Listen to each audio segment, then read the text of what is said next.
Alam niyo po yung si Ogie Alcacid kasi, tahimik lang yan. Kahit na ano pang intriga ang ibinabato sa kanya, walang masasabi yan. Tahimik lang. Ika nga nila, still waters run deep. Pero may tinatago. At good luck na lang sa inyo kung mahalungkat nyo yun. May ilang mga issue both about his career and personal life na nagsisim sa akin before, but I never brought them up. Baka kasi dahil kaibigan ko siya na parang may barrier na inirespeto ko. And I think it's really about that time na i-clear na yung mga issue niyan. Kasi bago ka magsimula ng bagong chapter sa buhay mo, dapat isara mo na ang lubusan ng previous one. Di ba, Ogie? Ngayong may basbas na ng mga pinakamalalapit na kaibigan ni Ogie Alcacid, ang matinding tanungang magaganap ngayong hapon dito sa Showbiz Central. Iisa-isahin ang mga katanungang iniwasang itanong kay Ogie. Ang mga katanungan, pinagbotohan ng kanyang iba pang mga kaibigan. Pero sino ang tatlong special informants mula sa kanyang past, present at future ang mga ngahas na itanong ito sa masikretong performer? Ang mga mapang-intrigang special informants, isa-isa na ang raratsada. Haharapin na ni Ogie Alcacid, live na live sa Behind the Wall. We are here with the ultimate singer-songwriter, Mr. Ogie Alcacid. Welcome on the show. Hello! Kamusta? It's always great to have you here. Such a positive aura. And I know I like that. last week you came from the inaugural of the president. Yes. I just want to ask you, because talagang tinutukan niyo ng buong bansa, naging kumusta yung experience niyo ni Regine for that? Alam mo ako, in a place like that, in an event like that, usually dapat kakabahin ka eh.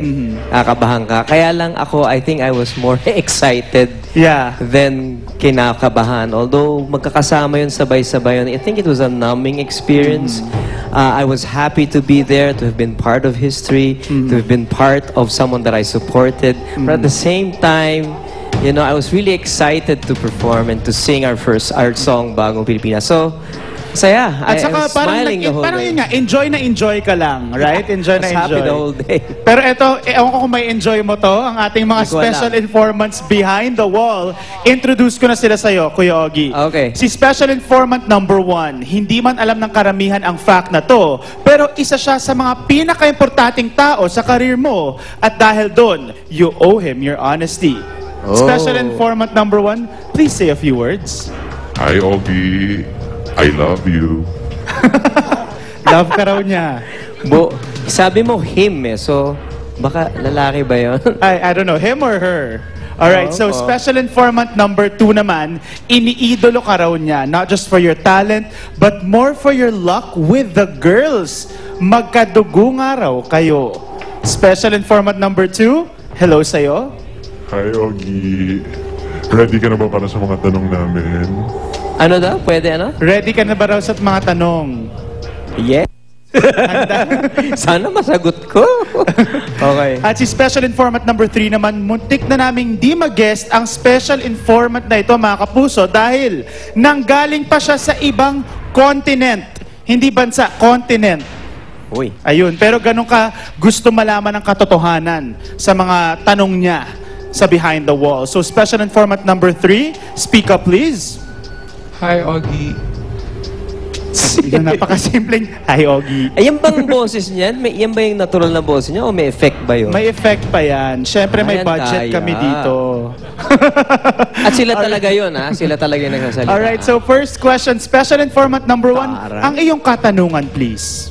Ogie, alam mong kaibigan mo si Jano Gibbs, hindi ba? Mula nung araw pa, parang kambal kayo niyan, hindi ba? Pero sa kakaibang history ng friendship ninyo, totoo bang hanggang ngayon ay may konting tensyon between both of you? Wow, I didn't know Tension, that. I didn't tension. notice that, ha? Teka muna. Pasensya na po. Pero pakaboses ni Ben David eh. No? Kilala niyo ba si Ben David nung araw? Siya yung malaking boses. Yun, ang tanong kung may tension kami. Sa Party Pilipinas, hindi ko nakikita yon. Kung meron man, siguro, sexual tension. Parang bromance. Hindi, wala na yun. Noong araw kasi, we were competitors, di ba?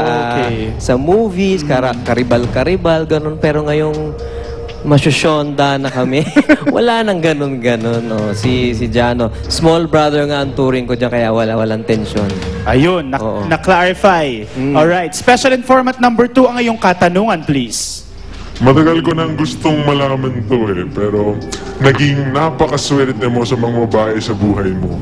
Your Totoo yan. ex-wife was a Miss Universe candidate. Yes. Your beautiful girlfriend now ay ang Miss Songbird of Asia.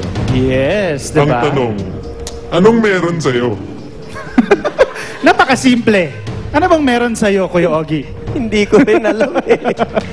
Hindi, mahirap sagutin yun siguro mabait lang ako. At saka, nagpakatotoo lang siguro. Kasi hindi naman tayo kagwapuhan, di ba? Hindi naman tayo katangkaran. Ay, may nagre-react. Oh, hindi naman daw totoo. Pero, You're one of the most beautiful stars ng Yes. wag mo nang banggitin yun, Ray. Matatahiya ako. But siguro, I have been very blessed with a lot of things. And a huge chunk of that is having met really wonderful women, you know. And I'm pleased to say that this is my last. This is it. Ito, totoo ba yung mga nasulat na niregaluhan ka raw ni Miss Reg ng luxury car? May nasulat bang ganon? Ayan o, sa board. Secret. Secret naiya ako.